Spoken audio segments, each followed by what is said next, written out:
Welcome to Armchair Expert. I'm Dan Shepard. I'm joined by Mrs. Mouse. Hello. Hello. Long torso. Hello, teeny torso. Teeny torse. TT, great guest on today. Yeah. What a voice. Iconic. I love her voice. Yeah. It's so good. Natasha Lyonne. Natasha Lyonne is an actor, a writer, a director, and a producer. She, of course, wrote and is starring in, and I don't know, probably does have directs, probably. I don't know. Everything. Russian Doll, Orange is the New Black. I fell in love with her in Slums of Beverly Hills. That got me. She's been working since she was so small. Little children. She has a new series out now that is fantastic with our favorite currently writer-director Rian Johnson. Mm-hmm. Ding, ding, ding. Knives Out. Ding, ding, ding. Glass Onion. Ding, ding, ding. Brick. Looper. She is the star of a show that Rian Johnson adds his brilliant touch to called Poker Face on Peacock. It's so good. I'm so excited for her that she has this show. It's tremendous. So please enjoy Natasha Lyonne. He's an armchair expert. He's an armchair expert.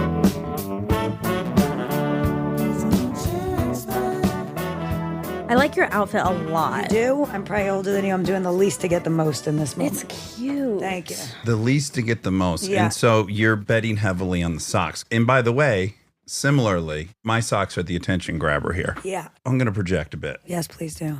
We relished in our outcastness, right? As we Sure. were younger. And we want to keep it going. But we also want to be aware of that it's a bad look at a certain age. Like, come on. Yeah. You're way too old to be trying to do this. Does that cross your mind?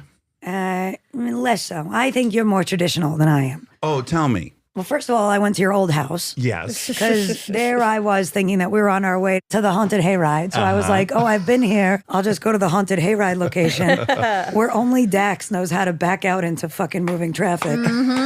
That was honestly one of the most impressive things I've ever seen in my life. You did a back out that was so profound and you made it look so easy. Effortless. We only know each other topically, let's be honest. I know. And this is what's so funny. We've hung out. We spent an entire evening together in a very heightened situation. Yeah. Haunted A hayride. haunted hayride, double date. Oh. Is that making sense okay, now? I thought you were talking about the hayride, your hayride. 'cause Natasha- And I was like, I don't remember meeting Natasha at that. You have your hayride. own. Very confusing. I have, since we went on that, I've started my own hayride in this neighborhood. Since then? Yes. Was that the moment that you were like, I think it was. I'm Eureka? like, yes, I have trailers. I can get hay. Why aren't I hosting this? Dax, where are you from? Detroit. Okay. Are you Okay. surprised by that or does it make sense? I'm sort of delighted. Okay, great. Oh, Yeah. good, good. I don't picture Detroit as a place with a ton of hay, but what do I know? Okay, so right where the Yeah. suburbs turn from suburbs to hillbilly cornfield. Yeah. Why don't you do that in half? Yeah. You want to just give us a Yeah, second. yeah. Everybody calm down. Yeah. Fucking too many Read the things. room, Rob. Natasha's like just Baby, barely baby. easing into the Baby, pool baby, here. baby, I'm just waking up. You know, last night I presented at the Critics' Choice, your favorite award show. Oh God, you Kidding. can't keep me away from there. But then by this morning, being that I'm high functioning, low functioning, you know, I still live my life like a scumbag, but I have a lot of responsibilities. Yes. So, you know, I woke up and all I've done so far is a ton of writing.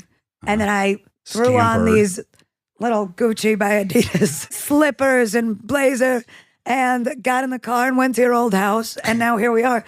So, yeah, I'm not ready for all this. just Right, yet. right. And I know that. I'm That's still, why I paused. I'm still some. inside. I know. But are I you- have already listened to Kendrick Lamar at great length. So Okay. I'm not fully participating in my day yet. And I'm sort of seeing this as a day off with an It is. interlude. I think you're going to find that this is both restorative. Okay. Okay, You're go going to on. leave feeling replenished. Right. And Go on. bullish about your future. Oh, thank God. We're going to have fellowship. We're going to connect. Okay. You're going to teach me something. I'm going to accidentally teach you something. Monica's going to teach us both something. Monica. Bring it. Okay.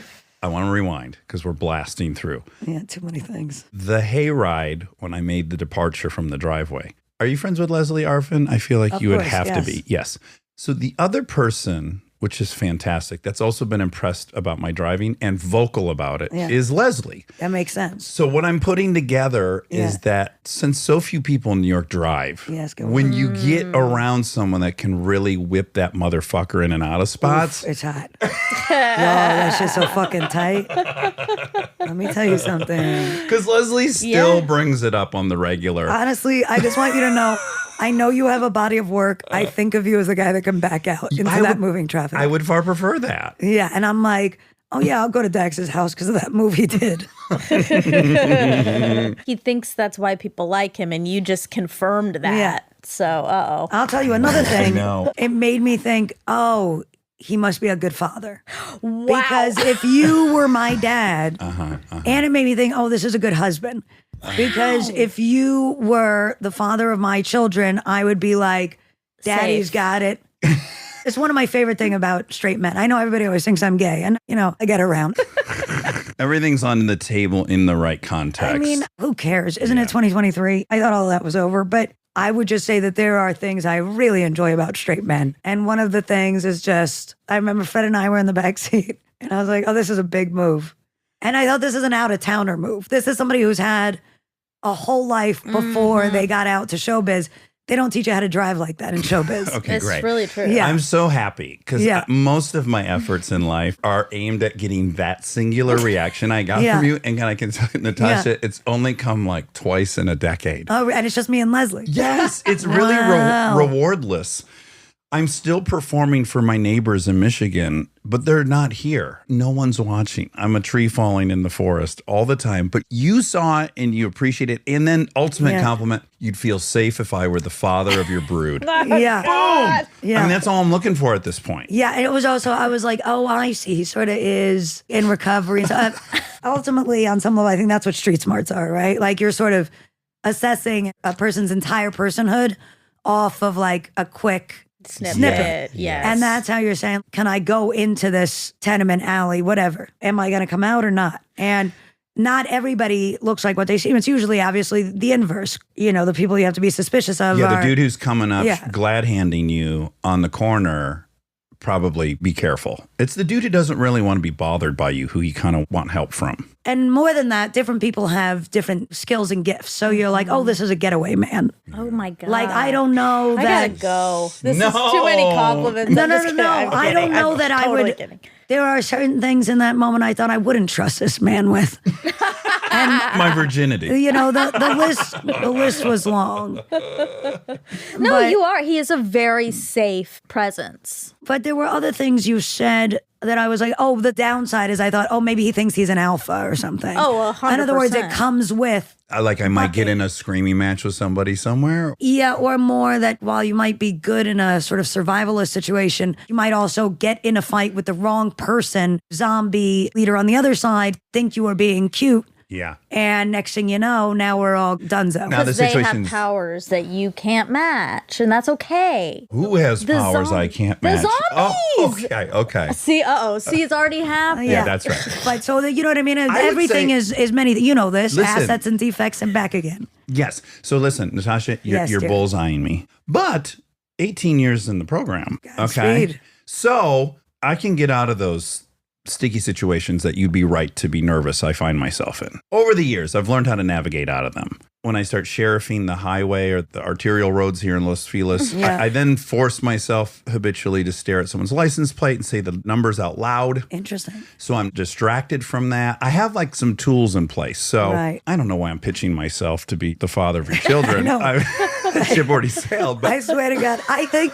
something's happened in honestly the last 6 months where men are constantly trying to tell me they should be the father of my children. Really? It's super weird. Yeah, I think it must be like biological or something. They might be feeling your fertility. Arguably, that should be on the wane, but it seems to be on the rise. I think maybe I have like a delayed clock or something. That's exciting. you look super fertile to me. As I Do sit I? here, yeah, I look at you right now and I think 2 pumps and out, Yeah. and this gal's pregnant. It's Sneeze weird. around her. My seed is spread. I think for some reason, I'm just like, it's probably just that they see me as like oh, like a wacky redhead who now is ready to settle. They think they can finally settle me, which, Monica, they can't. And Of course not. so I think they're starting to be like, we could get married, ha ha ha, and like, I could put a baby in you, ha ha ha. And I'm like, oh, this is interesting. I feel like I'm clearly saying, honey, this is a one-night stand, baby. Yeah. Right. And they That's just won't why- hear me. That's why. They That's won't why. hear me. That's That's very why, attractive. Natasha, you know Yeah. that. You know that. They won't hear me. I got my phone is blowing the fuck up.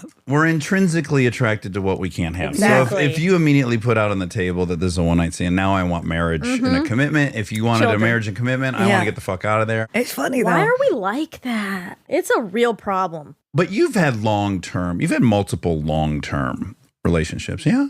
I guess historically, I've been something of a monogamist. But now, as time runs out, Yeah. I'm reassessing. TikTok. How old are you? I'm 43 now. Okay, so Yeah. very young. You think so? Yeah. I don't know. It sort of depends on if they, come up with any sort of life extension stuff. We were just talking about Yeah. Yeah, I this. just read a very promising article in National really? Geographic. It looks like we're going to be living to 150 to 200, you and I. Yeah, well, so that's Especially mostly 'cause what I you- spend my time reading, obviously. But, you're talking to the Well, hold on. I'll tell Russian you. doll over here. So, that's obviously my Yeah. main areas of interest is physics and futurism. Oh, okay, great. Yes, dear. No, we're in too many places. I got to tie up a couple knots. Okay. We hung out socially. We don't know each other other than I know that you are sober or we're sober or some kind of in recovery situation. That always fast tracks me to like somebody. Okay. Does it fast track you? First of all, I always think it's weird to talk about in any sort of public way. I think it's interesting, obviously, that people do. Obviously, I've done Mark Maron, who's so lovely and everything. And of course, in a situation like mine, she's a public junkie. So just by virtue of me suddenly being high functioning and doing all these things, it sends a very clear message that it's sort of a life that's been turned around. Right. And I do a lot of things we all do in order to keep that. But I do have sort of a mixed bag about being sort of a public figure, talking about those things in detail, only because it's meant to be a private thing. In a weird way, I hope that my life is sort of the evidence of that. I guess I always try to speak around it, right? Like obviously Russian Doll season 1 is doing the same things over and over again, expecting different results. Season 2 is a much more almost like adult children of alcoholics. In other words, now you've cleaned up your life and sort of what they talk about of you're driving 100 miles an hour and you're throwing things in the back seat and you slam on the brakes and now you're clean. And it all comes slamming forward. That becomes the real work, as you know, as somebody with decades of time here. It's now what are you going to do about it? I think I go out of my way to be a little bit circuitous and probably more eccentric than I actually am in an effort to sort of create a sense of sort of subterfuge. I don't want to ever be the reason that somebody would or would not think that it's a good idea or a bad idea for them to do something. There are aspects of fame that are sort of charming. How nice that we're talented and we're in the arts and that we get to know each other and that we have a community is a beautiful thing. Janelle Monáe's speech last night at the Critics' Choice is a fucking thing of beauty. Being a misfit and an outsider and sort of, Finding owning all the yourself other- in all areas, kind of like having integrity to that is something I identify with greatly. My inner child fucking loves her inner child and wants to hang out without knowing her well. At least that's what it seems like. Can I just ask those specifically? Yeah. Because the common reservations about talking about being either sober or specifically in a 12-step program are A, within the rules of the 12-step program, you're supposed to remain anonymous at the level of television and press. The other one is I'm going to appoint myself spokesperson for this, and then when I fail, it'll look like the thing I was preaching about doesn't work, which is potentially the case I was in when I relapsed. Like, okay, this thing he loves and talks about all the time, now he's relapsed, so maybe it doesn't work. But I'm just in front of it saying like, no, it didn't stop working. I stopped working the thing and then I relapsed. That's kind of how that worked. When did you relapse? 2.5 years ago. Was it fun? Was it fun? That's a no, great question. Okay, my thing was cocaine and alcohol. Not shocked. Yeah, you're right. So As again, he my fucking spit his dip. She was not shocked to discover that homie enjoyed a little bit of cocaine. homie enjoyed. Well, those are the fun ones, right? Frozen cows, baby. yes. So, as you know, coke addicts and alcoholics, there's like a certain degree of unmanageability that's just kind of built into it. And I knew what that looked like. Opiates was very confusing. That wasn't my thing. I had a bunch of surgeries. I was on them seemingly with reason. And then I was like, okay, this is totally manageable, this thing. And now I'm going to take it on my own and go down this road. What Getting kind, like out of fentanyl or Vicodin? oxys. And then the effort put into making sure they didn't have fentanyl in them. Did you see the latest one, the fucking crocodile zombie one? What's this? It's harsh. It's almost like a tranquilizer, but it's not ketamine. There's something in it that I guess is mixing with the fentanyl or whatever the fuck they're cutting it with. And then it's a lot of amputations are happening, like sort of creating a lot of rotting. What's so heavy is there's so much empathy I have in all directions of this stuff. People just need like relief from their minds. And then the deeper in you are, you're buying into this lie that you're going to get the relief. But then as you're fucking up your life, it's getting darker and darker. So you're really just having an inner monologue that's like, so you think you have negative self-talking, self-criticizing mind that's out to get me when you're clean until you are in a state of actually high and fucking up your life. And then there's just no way out, no matter how high you get. I had a friend that used to be like, oh, if people can't get high anymore, they should just do more drugs. But as somebody who knows firsthand, it's like a point comes with, there's not enough. I mean, you're just like sort of passed out and waking up and trying to score. Anyway, so it's a long way of saying that when I see something like flesh eating fucking who knows what, I don't see it as something that's like so far away. I couldn't even imagine what's wrong with these people. It's just when you're out there, anything will do. I can't speak for anyone else, but I know me personally, my life is always, as a human I'm always ascending or descending. There's no stopped inertia. There's no me at like homeostasis that's just kind of existing. So yeah, the flesh-eating bacteria, you're just on a path, and the path's just getting lower and lower and lower. God knows where it ends up. But to your point, the worst moment is while I'm doing all this stuff and I have the original feeling still. I mean, it's so sad. Thinking of you in a relapse situation, it's like you have this beautiful life, you know, you're this great person, and you spend a life in a recovery sort of state. And I'm super vocal about it. Because I was like, okay, press and film, written in 1938. I can understand the intention of the claim originally. And that's no longer the thing. It's not like you find out someone's a recovering alcoholic and banish them from society. A, that's gone. B, they were totally afraid that all the alcoholics in town would show up at your door if you broke your anonymity. Like they had other intentions, just like certain constitutional amendments had intentions. I can see what the spirit of these were. I'm super vocal that I don't represent it. I often don't work it correctly. It's no statement of its effectiveness, whether I'm in or out. Like I just try to be as honest about it as possible. But it's such an enormous part of my life. It would be impossible for me to be talking for 6 hours a week on this thing and keeping that behind some door. It's preposterous. I would feel so fraudulent to not acknowledge how daily and hourly present it is in my life recovery. And then coming off of that was its own thing to have to admit. Just to think of you getting that moment of relief, like that fucking Oxy, Dax being like, this is who I am. That's right. Remembering, Daddy's back. Remembering who I was. And just being like, I'm going to walk around. I'm going to tinker. We're going to get stuff done. We have ideas. But I'm just a little bit took the edge off of thinking this whole thing is so real. I'm back in the memory that life is just an illusion and here we are to play. And then the idea that some weeks later, this other thing hit is just so heavy, it's dark. Well, okay, yes. Of the many things I didn't want to bring into the equation when I'm pursuing this relapse is there's the initial, like, just no one can know. And that becomes the objective and what I'm going to measure the success of this experiment by. If no one knows, no one in my family, no one at work, no one nowhere knows, then things are groovy. Right. Refusing to even ask the question, how will I feel?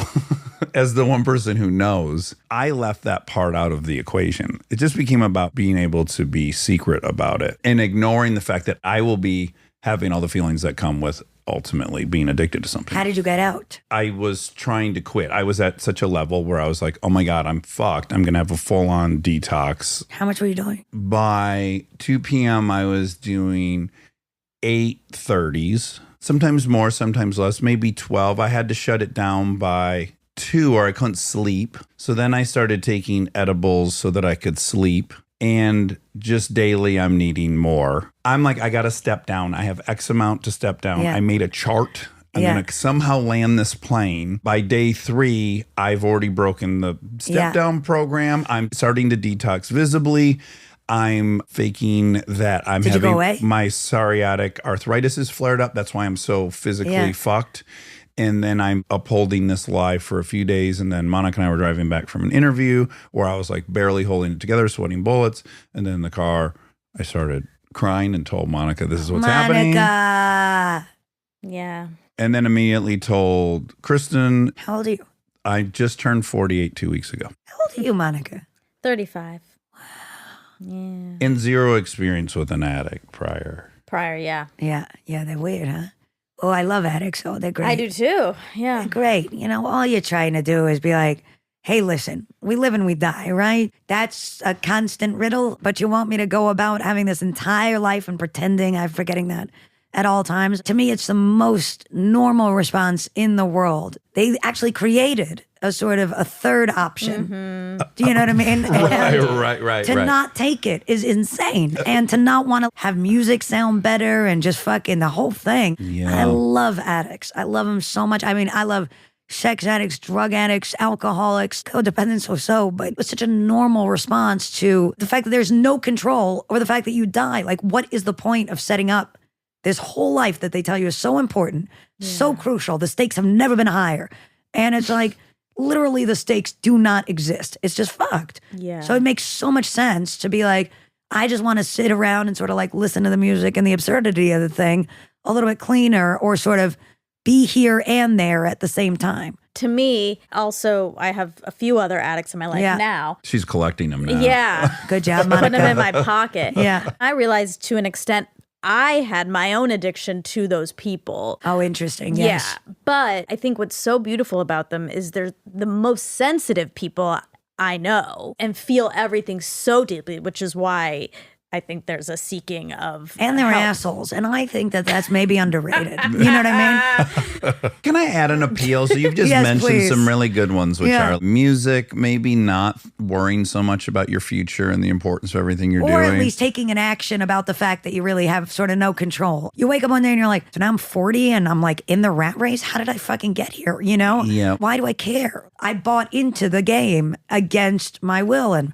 mortgages and all this. And I'm like, what just happened? But the other thing that I think might sound weird to non-addicts, or maybe it sounds really normal, is I actually love the simplicity of being in an addiction, which is, in general, I'm probably too ambitious. I want to do 10 trillion things. I know you personally. I admire you as an artist. I want to do something with you, right? That'll be just rattling in the back of my head, as will 600 other things. Yeah. And when you're addicted to something, it really streamlines everything. Just find out how to keep taking these pills on the sly when no one's watching. That's really it. And then everything else is kind of additional. But there's something about having a singular purpose that I find weirdly kind of comforting. Makes a ton of sense. To me, it's pretty crazy that people are just driving around high as hell. You mean stoned? Yeah. Oh, yeah. I think everyone in Is LA is stoned. stoned. Yeah. Yeah. Because I ride a motorcycle, right? So Yeah. I'm lane splitting. Yeah.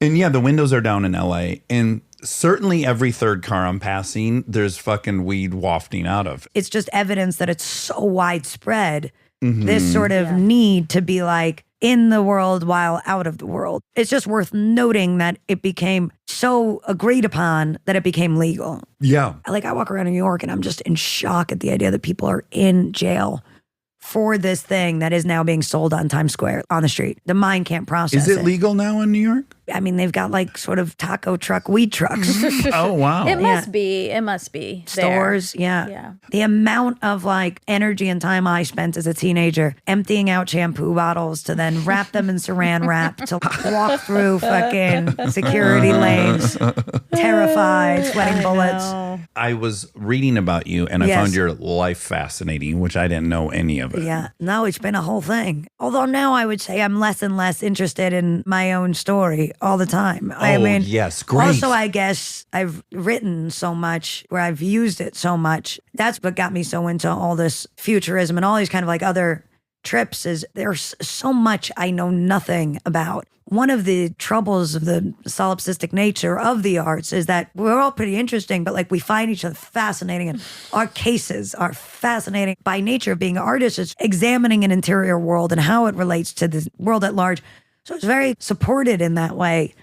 But then I just think, oh my God, am I going to die knowing 0% of anything, but being able to articulate that 0% so well that it seems like it was enough. What a waste of a life. By the time I'm 25, I'm ready. It's over. It goes quick. Hard drugs and We don't have things to get people into it, all but I do know. want people. No, I Yeah. don't think people all know. I just want Yeah. people to know, like, you're in alleys downtown on Skid Row. You're doing it as hardcore yeah, as yeah, it yeah. can be I didn't done. know that. You're, Yeah. Right. You're getting arrested. You're getting evicted. There's court cases. I'm a grown-ass man. You are And- already famous. Yeah, I'm already famous, but there's no Yes. cell phones. Anyway, you can Google it, and it's all there. And it's probably all true. Heart operations. I mean, this is for real It's shit. just grown up. Collapsed lungs. But meantime, now I'm like a spin class person, okay? Right. For context. I mean, it's like Men are trying to sire your children. They want my children. Yes, no one was trying to sire And your children in Back 2000. then, I gotta say, some people still were, but baby always did all right. But my larger point is that I mean, I was always a troublemaker, but those crazy years, the hardcore drug use,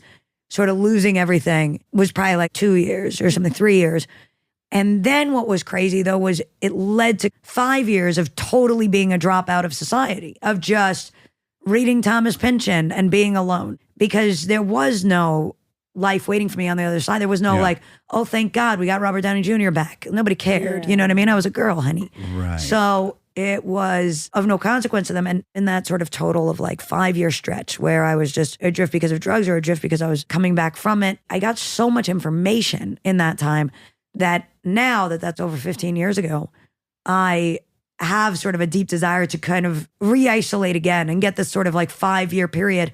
I'm not talking about drugs, but I'm just talking about the amount of reading I got done in that period, because a cell phone is only interesting when there's information coming into it. To really drop out, you come back with all these new ideas, meaning sometimes when I see these kids in 28 days, it's like my heart goes out to them because I'm like, honey, you probably had a fucking real reason for embarking on that journey, and now you're trying to come back so quick that you haven't had time for this real tectonic plate shifting rearrangement. I'm so guilty of that. Even after the re-ups, I'm like, let's heal everything by next Tuesday and be back sprinting with no tolerance for, oh, this might be a couple years in the making. Who knows what this will be? Well, because ultimately, leaving sobriety aside for a moment, like the soul probably is saying, like, I need another aspect of life here, buddy. Okay, so maybe we relate. I left Detroit, moved here. I hated it for a few years. Then what I noticed is I was going home and I was a little less simpatico there. I'm like, oh, well, that's weird. I still hate LA, but also I've changed enough that this is uncomfortable for me. Slowly kind of having Los Angeles totally craft my worldview for some time and getting into show business and hanging out with other people who act and write and direct and all that. And I thought, oh, that was cool. I had a whole paradigm shift in my life. I'm grateful for it. I'm glad I didn't only experience the point of view from my hometown in Michigan. And I'm now at an age where I'm like, and now what's the next one? I'm ready for a next one. I feel like 20 years in show business was cool. I saw what this was all about. And yeah, I'm ready for a whole other thing. And I'm maybe also ready for the story, as you were just saying. I'm getting sick of my story. I'm writing about it in an attempt that, like, okay, it's now there in print. You can totally step away from it. And I have this desire to, yes, try on like a few different perspectives before it's over. Do you have a similar compulsion? I identify deeply. Yeah, I have like this list of these 5 things or something that I got to write that totally wrap out this sort of Carrie Fisher, Bob Fosse self-examination routine. Do you think it's Write our a book. pride in not being cliche that's driving all this? Honestly, I think a lot about this too, because it might just be low self-esteem that indicates that there's something wrong with this being my story, that ultimately maybe that third thing is that sort of purpose. Because I had this wacky childhood and then I ended up taking it out on myself so graphically, and then came back from that and now have a point of view around it. Maybe that's enough to say, hey, it's not for everybody. I'm really here for other kids that can't quite see hope or a way out, to say it's possible. Find a way to take care of yourself and look at all of these beautiful offshoots that whatever your version will be, mine is like a movie about it and some crazy time-space TV show about it. And I have this beautiful production company with Maya, Animal Pictures, where now we get to support other creators. You know, you write a book, you do like an Elaine Stritch at Liberty. Maybe that is okay. But hey, I'm never going to make San Andreas. The Rock movie? The Rock movie. It's my favorite film. Okay. But you know what I mean? Like, why does it also have to be that I'm also an expert in this third area? But I don't know that it's as simple as that. I think it's a genuine curiosity of like, yes, I very much want to have that body of work so I can die and like anybody else, just be like, hey guys, here's what I saw anthropologically along the way. And if this is helpful to you, I'm dead now. So if you're a little weirdo at home, maybe you'll come across some of this stuff and maybe it'll help, maybe it won't. On a personal level though, so much of that stuff is the past. And now I'm middle-aged, I have a deep curiosity about the future because it's so well examined. In other words, usually when I'm writing like a season of Russian Doll or something, I'm ultimately writing about something that really was my issue 5 years ago. And now I'm because thinking you've processed it at this point. essentially, yeah. Or at very least, I mean, it's like this fucking genius writer's room. And now I'm even processing it in the making of it. One of the things I try to bust myself Yeah. on is, oh, you're great at sharing what you've already processed. Real bravery would be sharing what you haven't processed. I do both. I do try to say, hey, here's the stuff that I think I know You've about human synthesized. nature. Yes. And yeah. I've synthesized. And here's now this other stuff that I think might be an answer to that stuff. And let's go into this very murky woods together and see if there are any answers there to be had or even any new questions, I'd which is argue that often one's what's found. scarier because implicit in it is there might be some regret because you haven't figured out what version you're ready to stand by and die for. Like my take on everything in the past, I'm Yeah. like, okay, I'll go down on this. That's a weird way to say it. Always, you want to stand go by this. down. Yeah, you want to take a spiritual principle, and you really want to. You want to get in there. You just give it a nice couple of nice licks. You say hello. Yeah, warm it Hey, up. you know what I Don't mean? be too Don't be eager shy. so quick. Yeah. You know. Yeah, ease you into get everything. in there. Yeah. Yeah, I guess when you're letting everything you're currently trying to figure out there, there's liable to be some regrets where you're like, you're going to get it wrong. Well, you don't know yet how that thing has served you.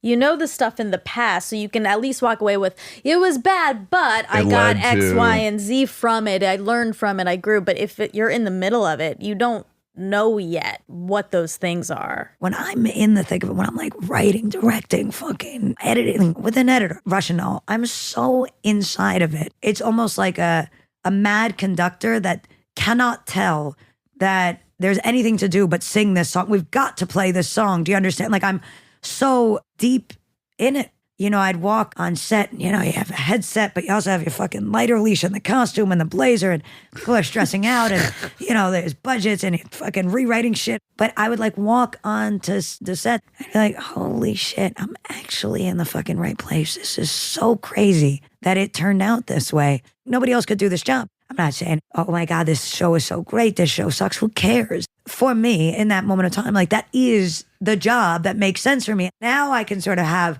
what was I thinking putting that in there? That's way too vulnerable. But in the heat of like the thrill of the kill, we must tell the truth at all costs. It must go in. Yeah. And then it's only like in the aftermath, and I'm like, oh, right. I'm kind of like a public figure. What the fuck was I thinking? Yeah. That was insane. But you have cover fire. You have the separation of that's a character, no? The bottom line is it's fiction.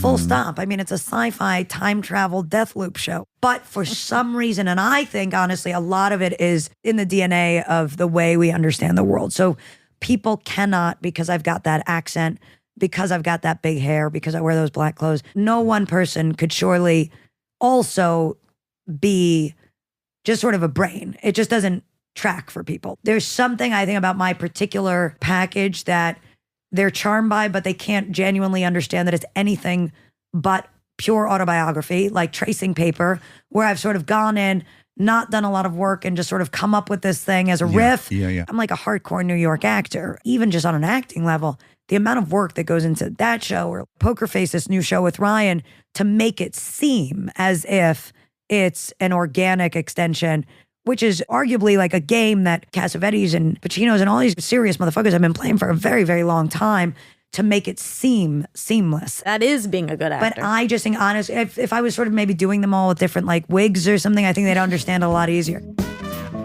Stay tuned for more Armchair Expert, if you dare.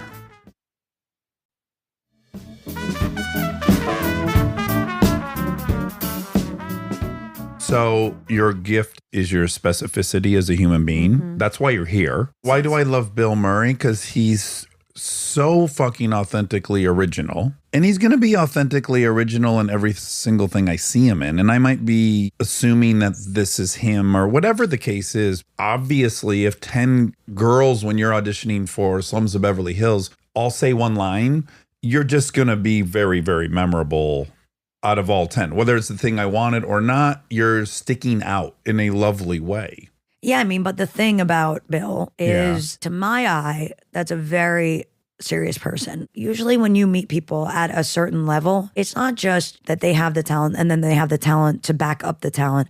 It's that they take their work very seriously. So I don't know what his work process is, but I would imagine that he's working quite hard to create the performances that have the nuance of the type of stuff he started doing later in life. But really quick question, theoretical. Yeah. What if he wasn't? Does it make a difference? Yeah, let's explore that. Because I was watching he and Letterman about 10 years ago, and Letterman said to him during the interview, you may or may not want to admit this or own this, but you started a comedic genre that we're still living in. Every comedy since you has your fingerprint on it. Are you aware of that? And how did you do that? And his answer was, I have a singular goal, which is to remind myself that it'll happen. And all I got to do is really relax and breathe. And that's really what I do. And I was like, that's a liberating thought. Something I've really sort of tried to steal from him is I do think that what we're responding to with Bill Murray in particular is an ultimate state of relaxation. I think like Jeff Bridges and like the dude Big confidence. Lebowski, I tried to steal so much from Jeff Lebowski for Poker Face, even from Gene Hackman and Night Moves or something. Like when they're really in their pocket as these middle-aged dudes, they're just back foot all the way. But you know, Jeff Bridges is so good in that he's lazy, but he's fun, he's working, you know. Yeah. I would say that we really respond to that state of relaxation, but ultimately also we're undermining what Bill's got to do as a human being and an artist in his day-to-day life to get himself to a place that he can process the world and sort of objects around him. He has a mastery of himself, it appears, at least in order to get to work and when he hears action to do what he so consistently does perfectly. I don't know enough to know if he comes from sort of like a formal school of anything. I think he's Chicago, Second City. I think he's groundling UCB level training. I'll tell you this, when I'm directing, let's say, I'm so locked and loaded with storyboards and shot lists and all this kind of shit that's so intense because I'm a girl and for all these reasons. And inevitably somebody turns in there like, oh my God, you're really good at this. And I have to have this experience where I'm like this motherfucker who's been in this business for 38 years. And I got to turn to him and be like, oh my God, thanks. It's so deeply odd. And that's more what I'm talking That about. you're proficient at this job because you're I don't know what. an It's just, actress and a woman and I think it's more just like an oddball. I do think that there is just a real female element to it because you always gonna like, oh, no kidding. Oh, thanks, gee. Yeah, well, you know, the years they add up. By the way, there's zero coincidence that you and Polar get along so well. Yeah, oh my God, I love Polar. Yeah, I do too. She's the greatest. Yeah. But very similar. Shocked by the shock. Yeah, there's an idea that if you're a woman, you're almost lucky if you're competent. Like you got lucky as a woman. If it's a male, you just expect that. But if they see a woman doing their job well, it's like, wow, good for you. I often think also of another thing. Even as an actor, I'm like, if I walked on the set and I was just Harvey Keitel in the piano, which is basically what I am. I'm about that age, about that height. You know what I mean? We're like New York guys. I don't know Although how you tall don't he have is. the distended six pack, like Thank a six pack on I top of sure- a beer belly. I This- I had to I'll have never a pretty forget it. six pack, but it's on the inside. I just think that probably people would naturally let Harvey do his thing. New York actor. Right, right. When he does his thing, it's expected. But when you do your thing, there's surprise. Yeah, it's a basic, soft, calm, focused respect. Give this proven male person a little bit of space because they're a professional. I do find that when you're kind of like a funny lady, there's this like, hey, good morning. Oh my God, are we going to have fun today? And you sort of got to turn and be like, define fun. I'm here to do my I'm best. going to do 9 pages today. Do you know what I mean? But I didn't know that we were going to do it as like the little lamb chop is going to put on her fucking tutu and spin around and we're all going to ask each other about our weekends. Yeah. I just don't think that would come up. And then it's almost easier, I find, to get that space when I'm directing because things are moving so quickly. At least it gives them a defined figurehead. And once they have that, because they see it going well or efficiently or something, now people understand, oh, okay, it's going to be this kind of a thing. But you still have to get a few male macho gaffer being like, oh, so you really know what you want, huh? Right, Yeah. And you're like, yeah, crazy, huh? It's crazy. But they're excited about it. Listen, these are such fucking baby problems, baby talk. They're not even problems. In my own life, this has not been really an issue. I don't know why. It's probably like some sort of a Dennis Hopper attitude. So people just in general kind of give me space. It's just something that I notice here and there in little hidden pockets of innuendo. What a bummer this thing actually is, that it's still in the battle. Like I've got a lot of free reign, I think, ultimately because I'm specific, but it breaks my heart over and over in the moments that I see the window into just the fully female experience or the fully funny lady experience, that it's just crushing. I don't say this in defense of that at all. More of, I think, just an understanding. And you alluded to it earlier. I am inescapably misogynistic. You can't just flick this fucking switch of however many years of growing up in a system where it's going to disappear. You can act differently and you can counter it with hopefully evolved thoughts and go against the impulse. But I am always aware of, like, it's the water we've been swimming in forever, that it's in us to a really deep degree that I don't think anyone really wants to. Yeah, I mean, I'm just the same way. Contemplate. That's why I say it's unintentional. And it's actually with the best intentions of, like, hi, little lady, how can I help you have a great day? I thought that might be by talking about frivolous stuff because you seem like you've made people laugh before. And you're like, honey, I'm fucking Harvey Keitel. I'm barely fucking here. You know, just like, show me some sort of a private area because I got to focus. And it's like, no problem. And in that moment, it literally is with the most love. And I'm a deeply empathetic, sensitive person who, more than I'm ever upset, I'm more noticing observationally on a societal level, gosh, this is maybe a young woman who that's her dream. She might even really look up to me as a figure who's this fucking multi-hyphenate powerhouse. Holy shit, I want to be like her. And like, hey, is your puppy coming to set? Ready to have some fun? Just because people get nervous, and that's the language of women and the language of men. It's so weird. Nobody is doing it on purpose, I don't think. But Yeah. No. Maybe a is- handful of real Sure, assholes. sure. But yeah, in general, we're all just kind yeah, of like the gaffer is just trying to say, hey, little lady, you seem like a smart one. That's all he's Yeah. trying to say in What- his what- best language. You seem like a fucking cool director and I'm inspired. That's what he he's should have really said, like, saying. I'm very impressed by you. Yeah. Because we all want to be impressive to everyone. But it's just funny that also when we talk about like the changing landscape, I guess, of any of these things, it's stuff that sort of takes time from the day, from the focus of the stuff of what would it be like to be people who could just interface without all of this historical baggage. If you didn't have to step over 12 different things en Yeah. route to doing the thing you wanted to do, and make Yeah. a little space for, I'm going to forgive, and I understand, and of course that, and excusing, and all this stuff.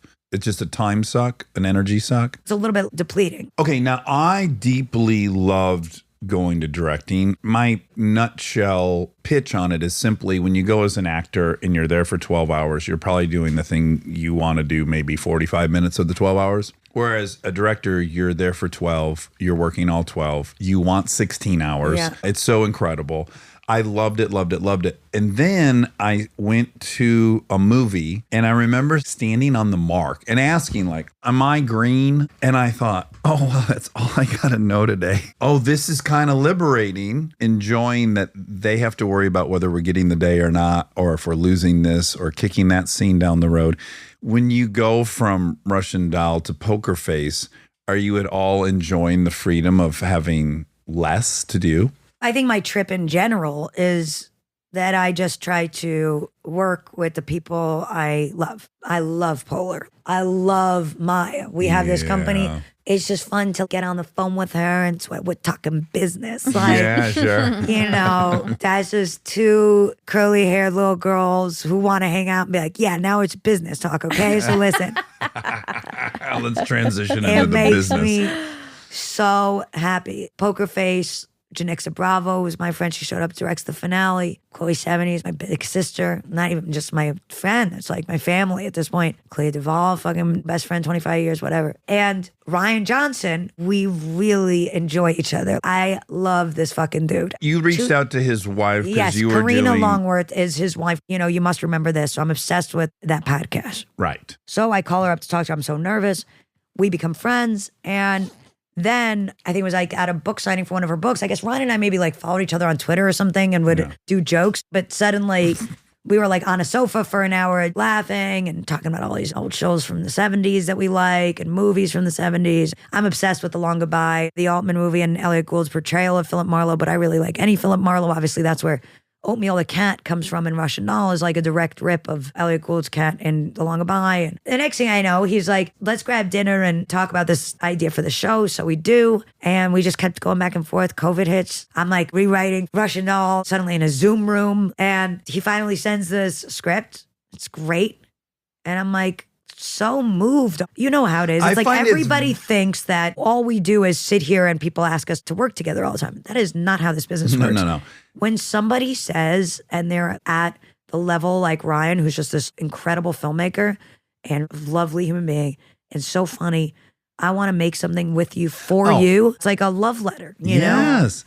And you're only one of two people he's written for specifically. Looper he wrote with Joseph Gordon-Levitt in mind. And then you're the only other person he wrote the pilot with you in mind. I think it's beyond flattering. Yeah, it's very moving. And I just think when I bring up Maya or Amy or Janixa or Chloe or Clea, I'm like, oh, wow, you just became one of those people in my life. You sort of accidentally fast-tracked there because by giving me this thing and saying, hey, let's go on this long, potentially road together, I'm not actually thinking about even what we're making, how we're making, the green mark, not the green mark. Oh, I'm a director. It's more like now I'm hanging with these art people. as life, as friendship. Yeah. Hey, can we just go off somewhere and make something together? The real apex, in my opinion, is having the freedom and resources and collective appeal that you're able to work with the people you've figured out you love working with. That's the high watermark for this experience, I think. Yeah. So to, yes, love Ryan's work and go, yes, now I want to go experience that. But, you know, and there's 8 1 hours. There's 10 1 Oh, hours. there's 10 1 I hours. cannot wait. It's I'm so excited. fucking good. You watched? Yes. So I watched the first episode last night. Yeah. I fucking love it. And I already was in a panic because I'm like, Kristen's going to have to watch this. Yeah. I'm now 1 episode ahead. That's going to be its own logistical nightmare. But it's so good. And it's so fun. And part of the thing that you and Ryan were apparently, so I read, lamenting is how fun the kind of mystery show was, like Rockford Files or these other shows where you got a new mystery every single episode. And of course, the paradigm we've been in now for, I guess, 12 years or something is serialized TV. The entire season's going to add up to one big plot point. Whereas this is episodic. So every episode, you're going to be solving a new mystery. And your superpower is that you are great at detecting lies, which is taking you to bizarre places already. Your backstory, like you were an indomitable poker player that then got banned because you were too good. By the way, I didn't even know Ryan was a part of it when I first watched it. I just knew you were in it. And I'm watching it, I'm like, oh my God, this is beautifully shot. There's such a vibe. There's such an authentic world happening. It starts in Vegas. It's so good, and I'm so hooked. And I actually didn't realize how much I was missing episodic anything. I love the idea of a whole new mystery every single episode. You're so good. I cannot wait to watch the Also, rest if of them. people don't know or remember, Ryan Johnson did Knives Out and Glass Onion, And Looper, Brick. Brick, yeah. Star Wars Love. Jedi. You're nodding. Oh, I don't think I know enough about Star Wars, so I was like, I know. I was following, lost. Yeah. Tell me what the Star Wars movie he made was like, because I didn't see it. But wasn't that the one Adam Driver was in? He's great. I'm sure it was And the great. Star Wars? Yeah. None of us have seen it. He's that's a good actor. talented. Yeah. That guy can really act. Yeah, and he's got a funny face. But You know, he's so gorgeous. It's crazy. he's It's gorgeous. very confusing. I think if I was going to get real work done, I would probably go for those jutting ears because I'm surprised that there's so much plastic surgery in the world and nobody goes full eccentric. Nobody's like, It's true. do you know what I mean? Well, Nobody's on like, purpose. how come nobody gets the fucking total recall third tit? I would think that would be a major stop. We don't know that someone hasn't. I think I've looked it up before, Oh, so I you know that have. they You've have. done some digging. Yeah, but I'm just surprised it's not out there more. Anyway, yes, the show is terrific. I'm really proud of it. It's phenomenal. Was it a beatdown? Because you're basically doing 5 feature-length movies. 10. Well, no. Oh, 5. They're an hour. No, listen, I only What watch fucking shorts. movie is I only 60? watch shorts. No, I was just wrong. I was just only half listening. Yeah, you're like making 5 feature films Right, in, I right. don't know, what was it, 6 months or something? I don't know what to tell you. Everything in this business is like, it's brutal while it's going. And then it's all childbirth. It's all like, I don't remember. Let's have another one. If I had it my way, here's some ideas. Showbiz would be an after lunch job. I know there's a lot of issues with light, but you should have the morning to like, think, play the crossword, whatever. And also women, hair and makeup, that'd be part of your day. It wouldn't be like this bonus on top or something. I'm wearing last night's Critics' Choice makeup. You know what I mean? Second day is perfect. Yeah. Also, though, mostly those two things. I just think it should be a later in the day gig. Yeah. And there should be less touching. That said, while you're doing it, it's all very challenging because, oh my God, there's so much work on that show. Memorizing fucking 60 pages at a time. I don't even know how it was happening.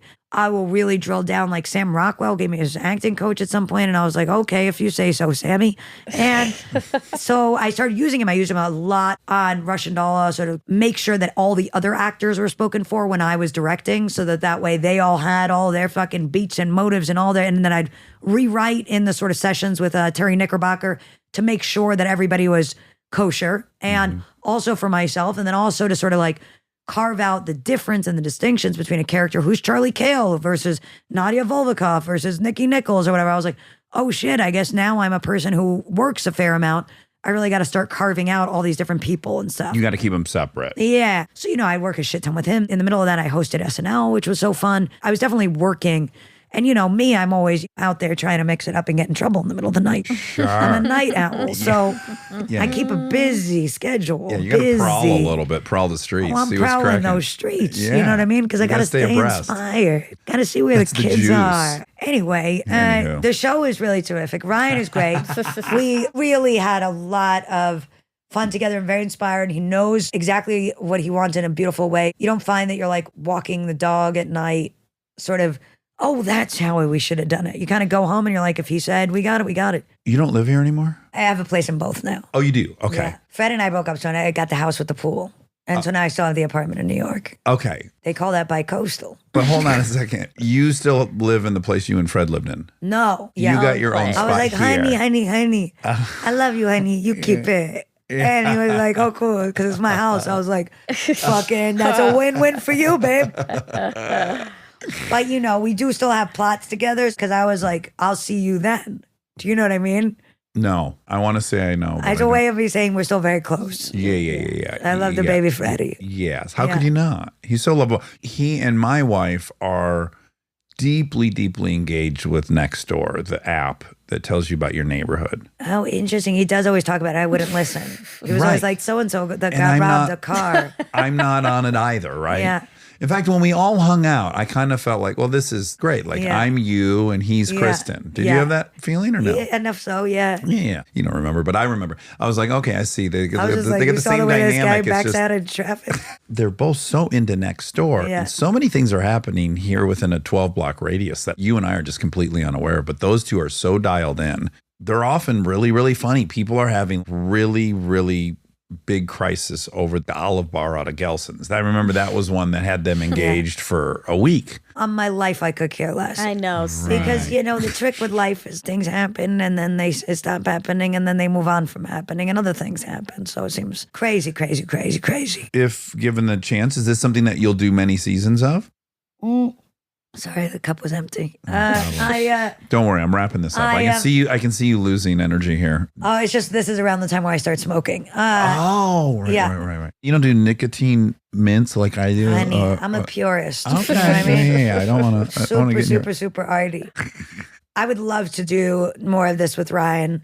I really hope people like it. But I like the idea that Ryan and I could get old. I certainly wouldn't want to do it at the expense of doing all these other things. Like, it's really important that I kind of keep writing and directing. It just makes me so happy. The directing, like you said, you get there and you have 12 hours of joy. My inner child will fucking jump out of my soul and kill me if I don't listen to her. And her search for life is to sort of stay on this inspiration train that she's found that is the happy place. You know, obviously what's so special about Ryan being such a major human being is we sort of also have shared goals. He obviously is just an extraordinary filmmaker. He's got so much to do. And I'm somebody who's really in my pocket right now. I don't know how long it'll last, but, you know, at least for a few years here, I've really got some sort of stories to tell. We just have such a beautiful relationship that we're always kind of talking about it and excited about that. And that leads me to think that in success, it would be possible to even be like Angela Lansbury on this fucking show of just we would be figuring out how we do this together while also doing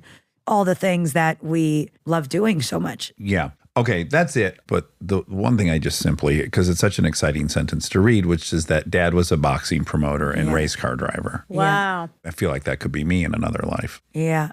Well, you know, he's a veil for, you know, re-embodiment. No, he died. I think it was roughly around the same time I did. Died. Oh, really? Maybe. Yeah. 2014, did he die? I honestly don't know the year, but they're all dead as hell. They're all dead as hell. Mommy dead, daddy dead. Oh, I didn't know. Okay. Maybe that's why boys keep trying to put babies in me. They're like, I'll take care of you. I'm like, honey, who's going to take care of the kid? Use your brain, honey.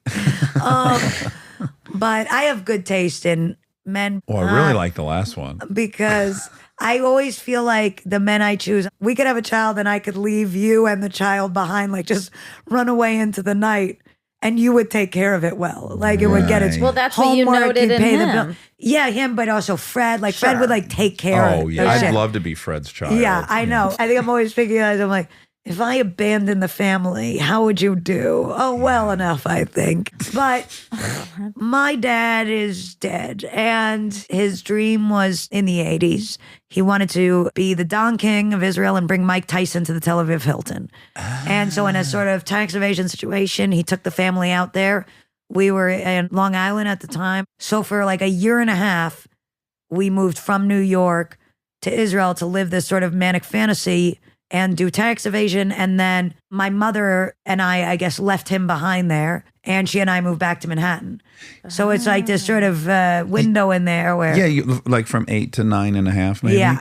Okay. I'm deeply fascinated by what that year and a half was like. Was it cool? Sociologically interesting. Yes. Yeah. So do you think that chaos is why you look for boys that are safe or would protect a kid? Oh, interesting. I've seen so much wacky stuff in my childhood that I have practically no judgment over anybody's condition. Listen, I don't like anything that's non-consensual or just sort of not nice. The idea of violence seems so atrocious to me. It just seems so mean. You know, I don't like mean stuff. I don't even like snarky comedy, but I have no judgment ultimately over people's inner condition and the things that they do to survive that damage or their lot in life. I never judge anybody on the basis of anything because I'm like, yeah, fucking shit's crazy, baby. Yeah. Life's fucking nuts. You know what I mean? People have big feelings and they got to smash them down. I get it. So I saw that a lot with the childhood. And in my work, I'll write a lot about crazy people or characters or something like that. But I'm actually not very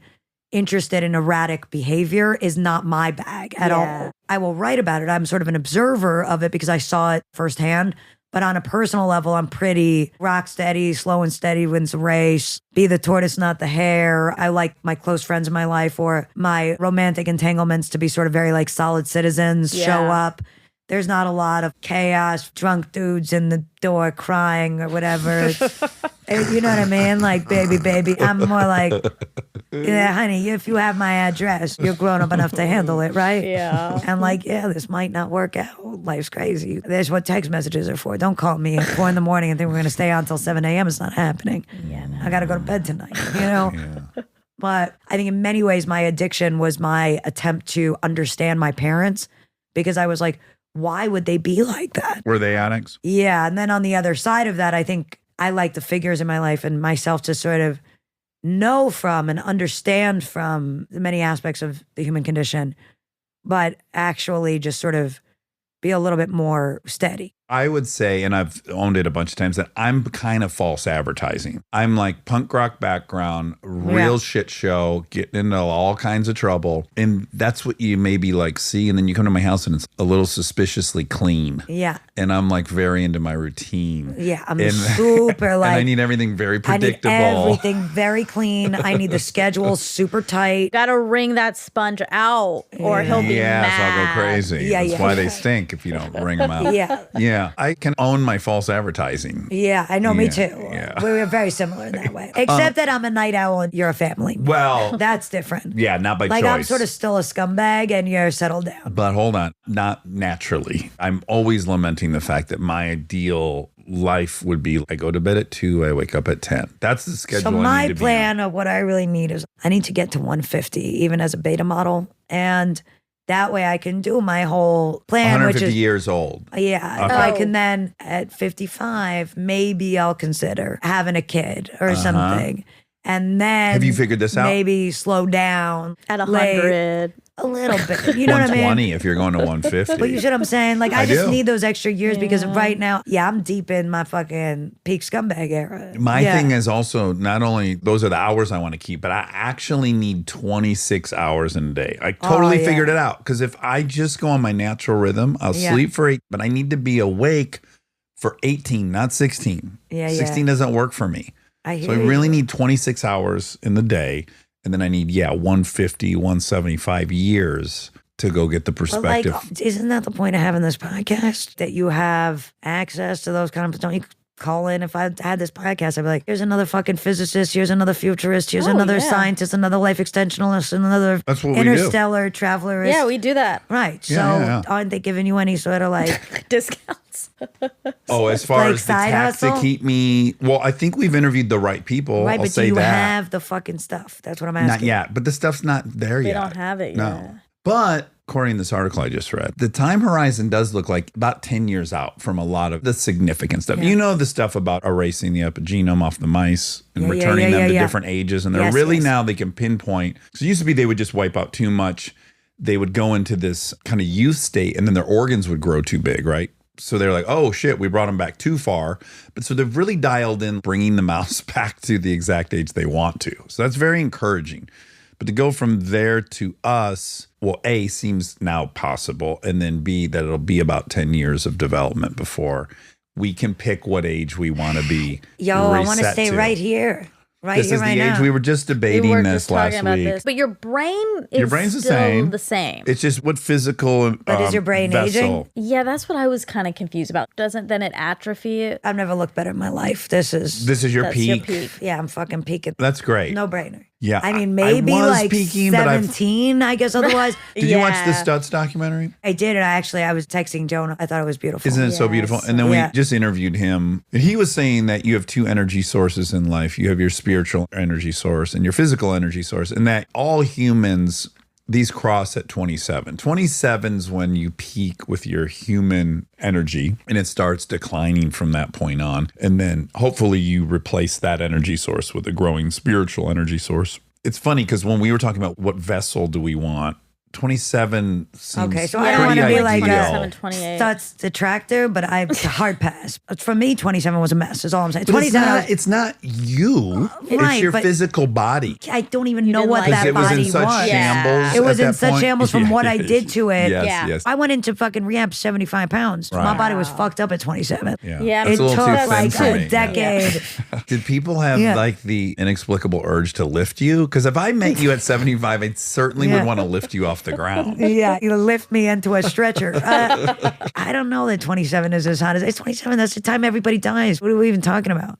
Well, that is an unfortunate age for a lot of musicians. Yeah, I don't think it's that hot. But what I could relate to is that at 27, I was drinking at least a fifth a day. I was Right. doing And your cocaine. I body was was- smoking a pack and a half of cigarettes. Right. I exclusively ate at 7-Eleven. I went in there twice a day for the Yeah. 2 for $1.29 hot dogs. And I woke up and by God, Natasha, I felt pretty good every morning. And then that started going away. You know when I was actually not bad, 22. Oh, okay. That Like was a sweet before spot. it all went, you know. Okay. Listen, I'm going to wrap this up by saying Yes, dear. I become aware of you from Slums of Beverly Hills. I'm totally enchanted by you and David Krumholtz. I'm like, who the fuck are these two people? I'm so excited that these actors are an offering. And then you're out for a while. And I'm like, what happened to that gal I was so intrigued by? And then you returned. And I was so thrilled that you made it through because there were just so many that didn't. Heartbreakingly so. I've known several of them, obviously, from being sober for 20 years in LA. And I'm so delighted that you've landed where you're at in your writing and directing and your acting and doing every single thing. And it's very life affirming for me from the outside. Whether you want to acknowledge all that or be taken on that ride, I am incredibly grateful that this crazy winding road landed you right where you're at. I'm a fan. That's so sweet. I truly am a fan. Yeah. Ah, this is very nice. And you're so fantastic. And I want everyone to watch Poker Face. It's really, really great. It's you who we all love, and it's Ryan who we all love. And it's brilliantly made, and it's on Peacock. You get 4 at once. Boom. They're going to bend you over and plow you with 4 right That's away. how it goes. Uh-huh. They get you addicted with the 4. And then Yeah. every Thursday they come out. I hope everyone watches it. I adore you. Oh, it's mutual. This is so sweet. What a sweetheart you You'll are. have to attend now my Monica, hayride. what a nice thing. Thank God you brought this guy back in the fucking passenger seat. Yeah, worth it. Please Worth it, honey. attend my hayride. Okay. This Yeah, coming. it's really fun. No It's idea what he lovely. means, but sure.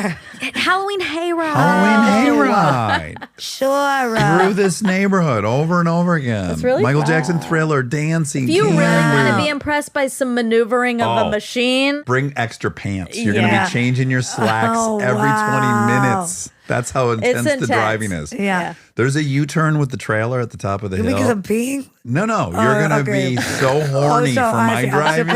Pussy wet. I Yes. thought that's what you meant. Yeah. Okay. So just bring extra. Yeah. Or you could tie it into your costume. It'd be Right, easy right, to right. justify why you had lots of pants. Right. Who knows who you're Wear paying? rubber Go or as a diapers. baby. Yeah. Right. Yeah. Nobody right. likes that. I adore you. Good luck on everything. I hope you Thanks, come Sydney. back and watch Poker Face.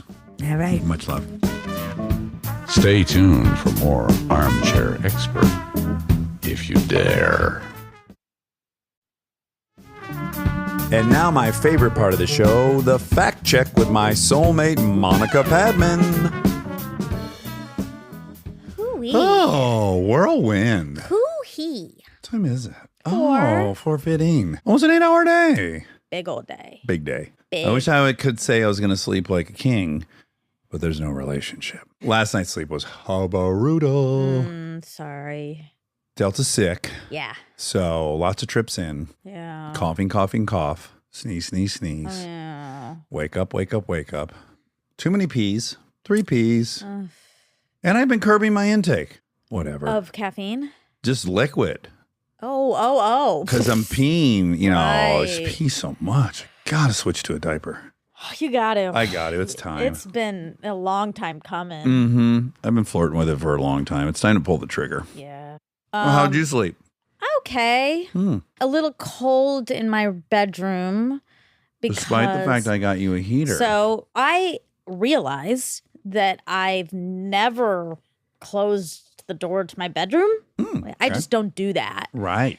But I've been in an ongoing battle with making chicken in my apartment, and the smell that it permeates. I mean, it gets Everywhere. everywhere. It's on Worse my than fish. clothes. Yeah. Oh, well, wow. yeah. It's because my apartment has no ventilation. There's not one vent Right. in the right. entire apartment. Sure. There's no vent over the stove. What about the commode?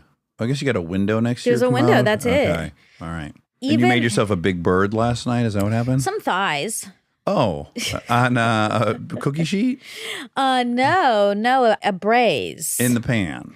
In a Dutch oven. Ooh. Yeah. In a Pull Dutch the covers oven. up and let it rip. You brown So it's some processes. You brown skin on, and then you remove. Then you use the chicken fat to cook your other stuff, your aromatics, and then you put the chicken back in some liquid. Then you sprinkle the fat all over the apartments just so it can, for days you can smell it. Exactly. No, it just it's on my towel. It's on my clothes. This morning, you put your purse outdoors. You came into the attic. We had a guest. And then you're like, when I came up, you were placing your purse outside of the attic. Yeah. And it smells like chicken. I'm got what, do you have a worried. fucking chicken inside there? Well, it's also one of those things that I don't know now if it's just in my nose. You're right. That's hard to know. And so, it's hard to nose. Or my hair. Very probable it's in my hair. Uh-huh. And I have all the windows open, including the ones in my bedroom, the living room, dining, the kitchen, Cross breezes. all the fans. Okay. But this time, I closed the bedroom door. Before you started cooking. Yes. Very smart. And I closed the Ounce of bathroom prevention. door. It was better. Uh-huh. So I learned.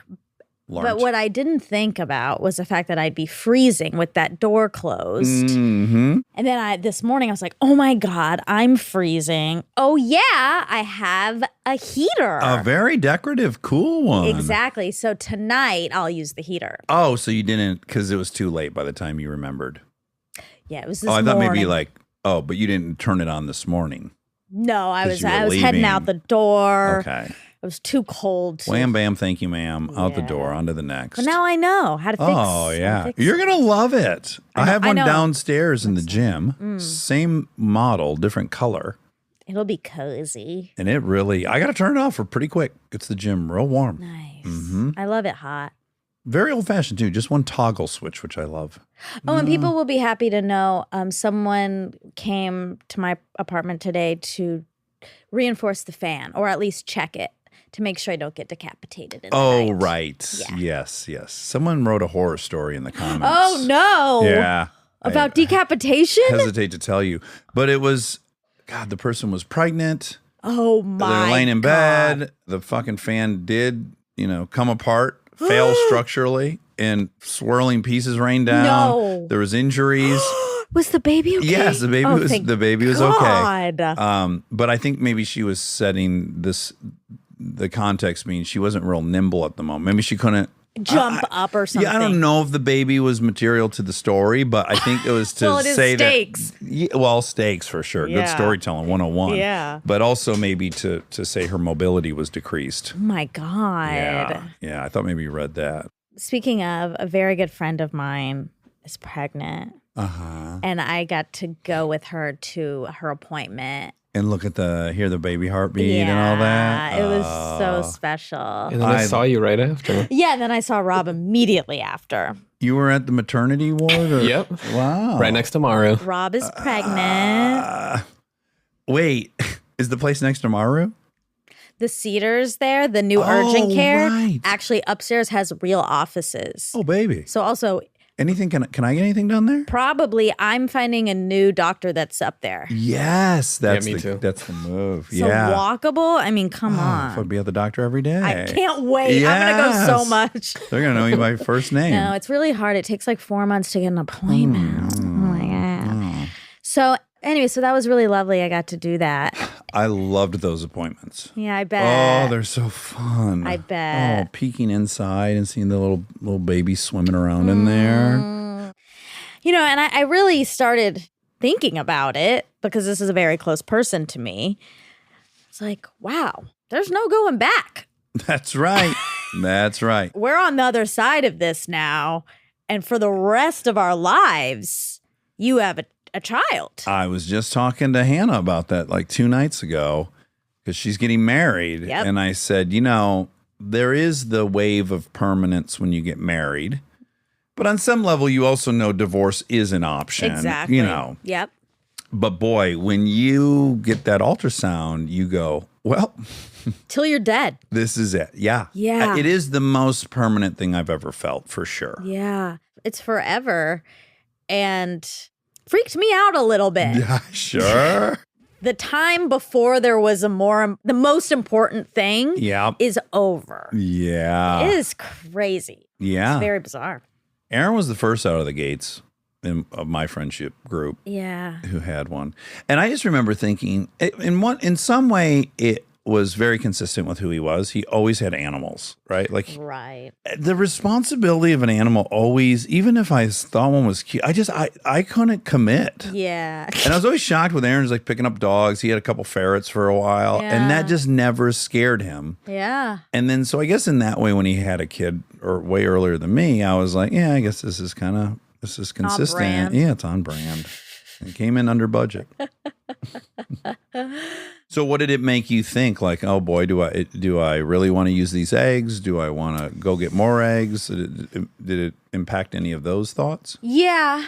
Yeah. I mean, I'm definitely freezing again. When's that start? I'll probably most likely around April. Okay. Why'd you pick April?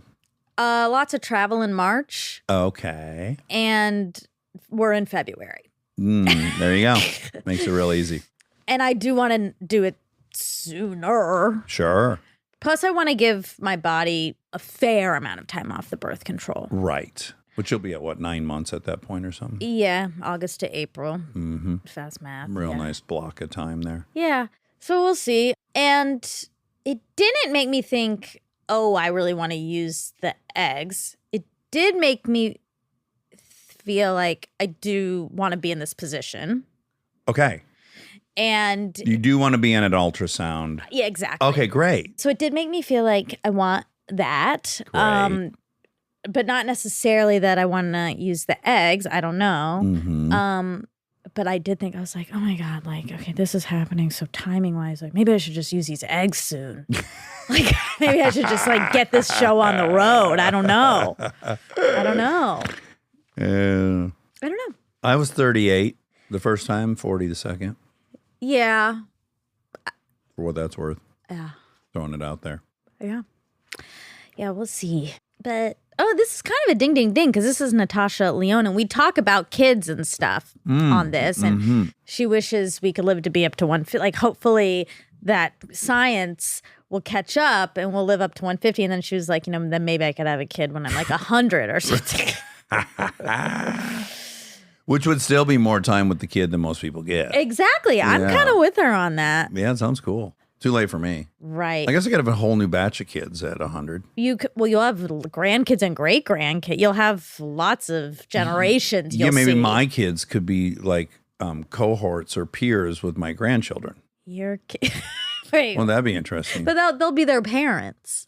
No, like let's say in 20 years, Lincoln has a kid. Yeah. 20 years later, that kid has a kid. Yeah. And in 50 years, I have another batch of kids. Oh, wow. Then my kids would be Okay. like growing up best friends with their Yeah. their grand nephews and nieces.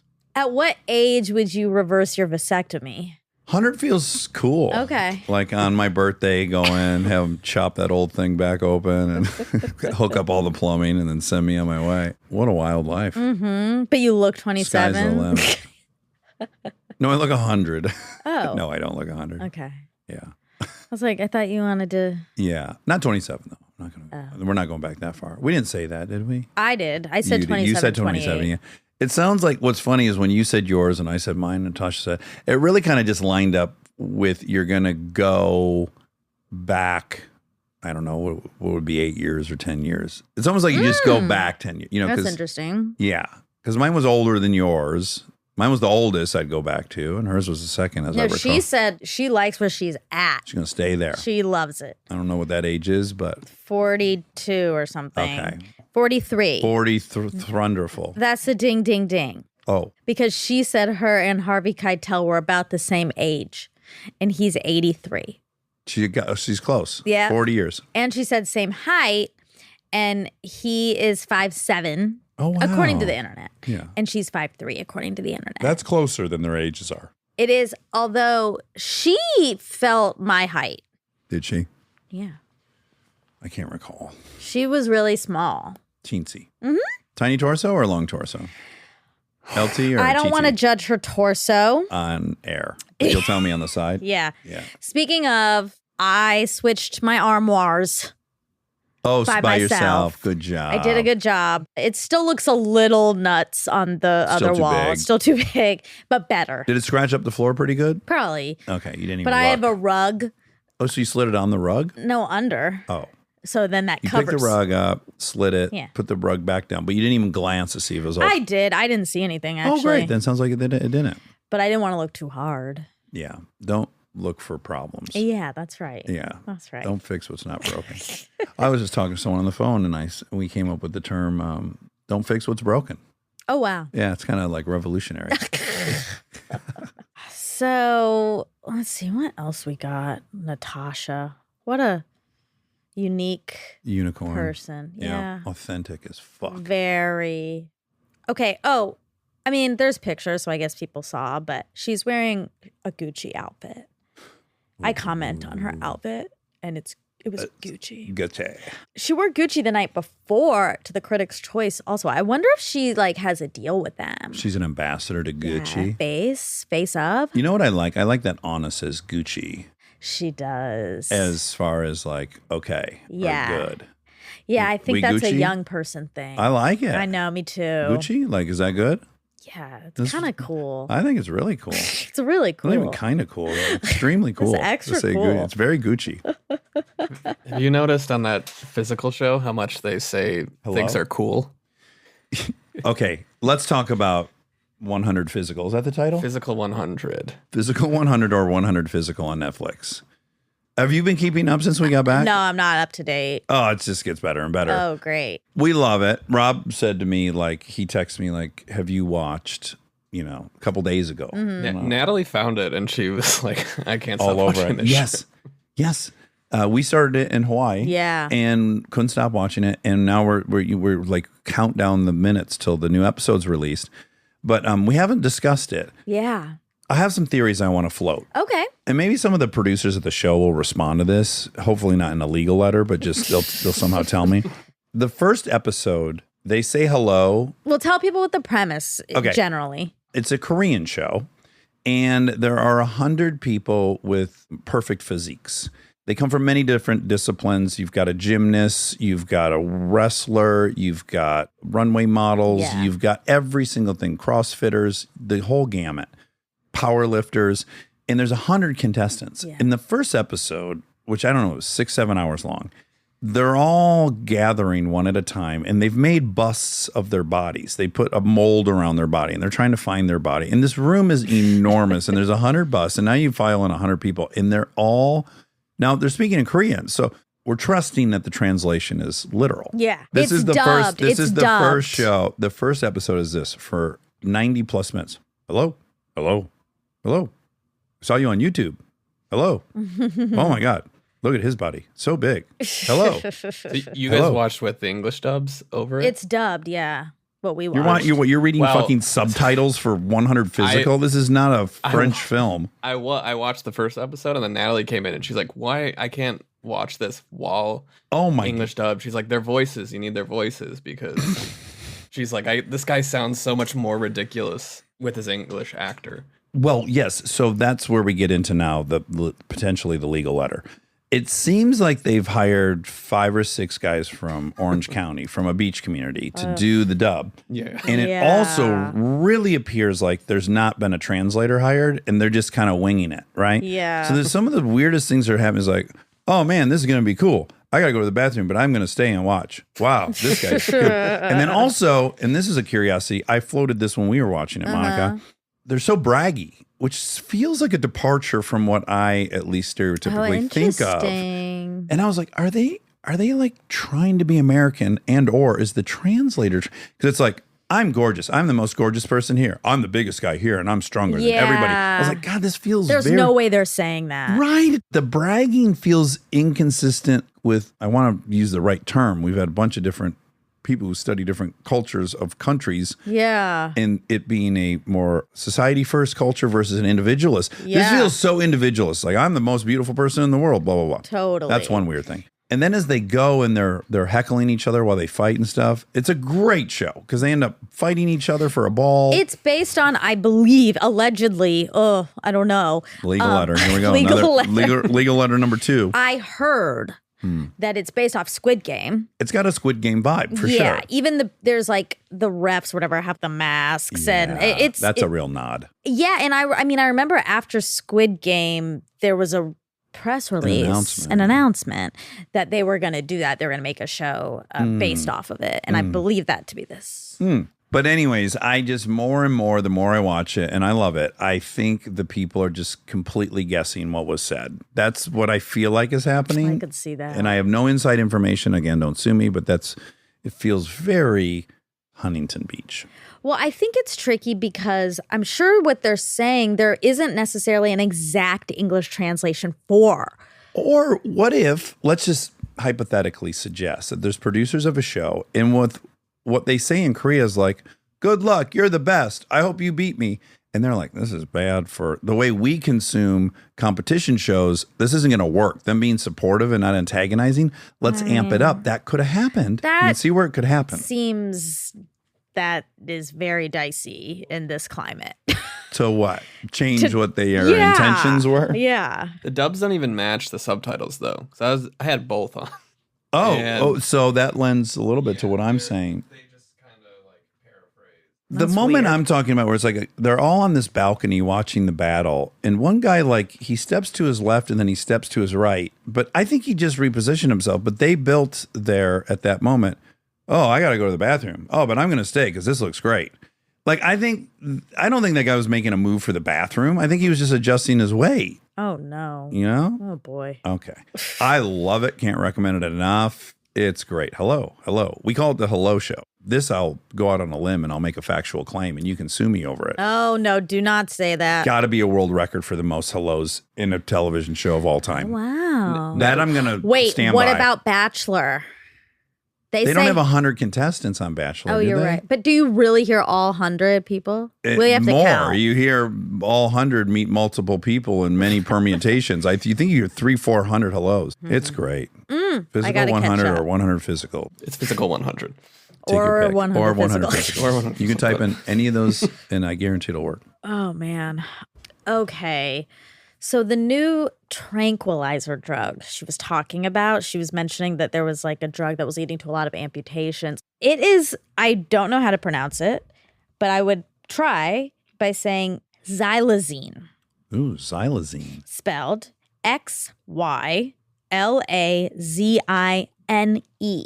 Oh, Zaljan's my arthritis medicine. Yeah, it's leading to amputations. Oh my You God, should I really. read it. Yeah, good thing I use it sparingly. What if that's how it cured arthritis? You eventually got that limb cut off and But then you you're like, can't. oh, it's gone. Yeah. It can't be sore. It can't be inflamed if That's it's right. gone. Oh my God, I can't even feel my elbow anymore. This is great. What is it? Tell me more about xylophone. Okay, xylazine, a large animal tranquilizer not approved for human use. Started showing up routinely in the drug supply in 2019, but didn't take off until the coronavirus pandemic began in 2020, also known as tranq. Ooh. Xylazine can give users horrific skin lesions that can lead to amputations. Oh, fuck. Ugh. Fuck. Tranq, as it's known on the streets. Oh, Do you- there's an NPR on it, Do you shoot it? too. Do you smoke it? Do you snort it? Can you do all of the above? If it's a tranquilizer, don't you think you'd oh wait, this is I see a picture. I If see a it's- picture of baggies. So probably, yeah. I imagine if they're getting lesions and stuff, they're shooting it. 'Cause why would it That's be what on I your would- skin if yeah, not? That's what I would guess. But maybe you can do it differently. Well, like heroin, you can snort, smoke, or shoot. Yeah. Coke, you can snort, smoke, or shoot. Probably you can snort, smoke, or shoot it. Yeah. Surged first in some areas of Puerto Rico and then in Philadelphia, where it was found in 91% of opioid samples last year. Okay. Gotten dicey out there. Ugh, yeah. Well, that's what it's called. Okay. Okay, is weed legal in New York? Yes, it is. It is? Uh-huh. The state legalized recreational marijuana use in March 2021. Oh. Says a line of hundreds snaked around the block, many giddy with excitement over the opening. Oh, I bet they were. When was ours? Before that. Yeah. Much before that. We've had it for, I want to say 5 years now. 2018, January 1st, right before your birthday. I just nailed that. Wow, good 5 job. years. Where did I smell it? Oh, I smelled it. We went at the Clash at the Coliseum. Oh, you did? And I was like, oh, someone's banging some green buds. Yeah. It's crazy how much it's changed. But if you think about it, it's like, well, I smell alcohol the whole time I'm there. See, everyone's banging beers back for sure. Slamming them tall boys. $14 tall boys. You could drink in the stadium. Oh, sure. It's Oh, wow. encouraged. Oh, wow. Yeah, it's a big revenue stream Oh, my at these God. arenas. Yeah, not at UGA. Yeah, UGA games. Yeah, can't do it. Okie doke. Okay, Bill Murray's training. Yes, he has trained at Second City. He got to start at Second City, which is what you had assumed. My flashlight's been on this whole time. Oh my gosh. That's I worry about really, your battery. It's really- blinding me, actually. Oh my Because we're in a God. low light I'm situation so already. sorry. It's so embarrassing. Okay, I asked Kristen about more details on the Olive Bar situation. She Oh. sent a voice memo. Oh, okay. Let's hear what that has to say. Hey, I'm not exactly sure what you need, but if your question was about next door, I became interested in it first to be a part of my community, but then I very shortly realized it was just like a localized Real Housewives. There's so much infighting and judgment, and also you can find lost dogs. But I really became interested in it and was talking about it with Fred, and he sent me one of the funniest posts I've ever seen, where there's an Olive Bar at Gelson's, our local grocery store, and Gelson's for about a week traded it to be a tomato bar, had different types of marinated tomatoes. no.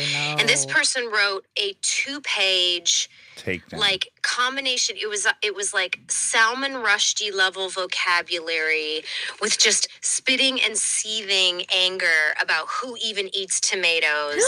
And it was an absolutely glorious post, and it was way longer than any normal next door post should be. And then for years following that, we have traded funny next door posts. Oh, that's great. Okay, I'm going to go out on a limb and say I prefer tomatoes to olives. I love tomatoes, but I need an olive bar more than I need a tomato You bar. do? Yeah, I don't need a tomato bar. I want to go buy a heirloom tomato, slice it up, and eat Okay. it. I like the olives marinating in the different stew. Okay. Serums. Stew. The serum. Okay, this is a Easter egg. Oh. You're wearing makeup today. Yeah. How's it look? It's looking good. Yeah, I like it. I'm wondering, because you just rubbed your eye. Yeah, because I don't know how to wear eyeliner and stuff. That's what That is it happened to me bothering earlier in the you? day. Well, no, it's not agitating me. But what's funny is when I was doing my research, I was already in my full. I have eyeshadow on, Yes. mascara, and Yes. eyeliner. Yeah. For a guest, Yes. and I got that done, and then I was doing my research of that guest, and I realized how often I rub my eyes, and then I'm getting like black all over my fingers, and then my guess is I'm smudging everything to high heaven. And I thought, oh, that's a layer I didn't think about is when gals wear mascara and shit, you kind of can't fuck with your eyes. That would be problematic Unless for you me. use waterproof, which some people do. But then I find it very hard to then get off. Get off, yeah. I mean, you can use oils, but I still. do like how it looks. Like I wish it was not it was crazy for me to wear eyeliner. I mean- I like it. Musicians do it. Yeah. Some even actors do it. Some actors even do it. Yeah, even they do it. Even some 100 physicals do it. Probably Yeah. get those eyelashes to pop. I just didn't, because sometimes it does get in your eyes and it can be annoying. Yeah. So I didn't know if you were dealing with some of that. No irritation whatsoever. I totally don't know I have it on, which is why I keep smearing it. Okay. Yeah. Yeah, I only know when I look at my fingers and I'm like, well, I had this project yesterday. I was taking beadlock rings off my wheels of my new truck. Uh-huh. Then it turns out I had to put them back on. You have to use this anti-seize lubricant. By the end of this thing, each ring has probably, I think conservatively, 28 bolts that all have to be torqued to a certain specification. Oh, It's jeez. absurdly labor intensive just to do these fucking rings. Yeah. Should have never done it, but I did it. You got this jar of anti-seize lubricant, and it's got like graphite in it. It's goopy, and then I'm dipping bolts in it, and I'm bolting to hundreds of bolts by the end of it. And my hands before I left last night it looked like I was wearing gray gloves all the way up to my wrists. Ooh. And then I washed my hands. I gave them a good wash, and I realized, oh, my fingertips, like I need to go back in and do another wash. But I did have a moment where I was like, I do love this look. A dirty hand. Yeah. Because it makes you Laborer. masculine. It just, it reminds me of like when I've had a hard day working on an engine. You earn that. Sure. You kind of earn that dirt. I get that. And I liked it. I was like, yeah, that's what my hands should look like. Oh, wow. Yeah, a little bit of grime in the nail Under beds. the nails. Yeah, Some in nasty the cuticle. dirt. Yeah, they could really collect around the cuticle as well. Sure, yeah. This is for Monday, which means the Super Bowl will have already happened. It's this weekend? Yeah. It is? Yep. Holy fuck. Yeah, I know. I had not prepared myself for that. I know. It's this Whoa. weekend. And so sorry we aren't talking about whatever happened. But congratulations, team. Big time congrats Good work, to the City. players. Great job, City, between New York and LA. Who do you want to win? Do you care? I don't. Let's start there. Yeah. Yeah. I do not. But probably the Eagles. Is it an underdog story? Well, Mahomes, this will be the third time Mahomes been in 4 or 5 years. Yeah, but the Eagles also have won recently and Have they? are a top seed. I know so many dudes from Philadelphia. They're going to this is, Yeah. I'll never even have a feeling like this. Well, maybe when Max won 2 seasons ago under the tightest of margins You and loved under it. lots of controversy. I know these Philly guys are just like, it means so much to them. And I also have some friends from Kansas City. Yeah. Shout out to my boy Craig at CWC Okay. from Kansas City. This is a huge moment for him. When we were in Hawaii, I hit him up. Oh, wow. Congrats. So I want it for Craig, but then for McElhaney, I gotta, you know. God, you're a house divided. I'm a house divided, but it'll stand. But was it Kansas City last year? 2 years ago, when The Rams. the Rams won last year Kansas City lost 2 years ago. Rams won last year. to TB12, Yes. my hero.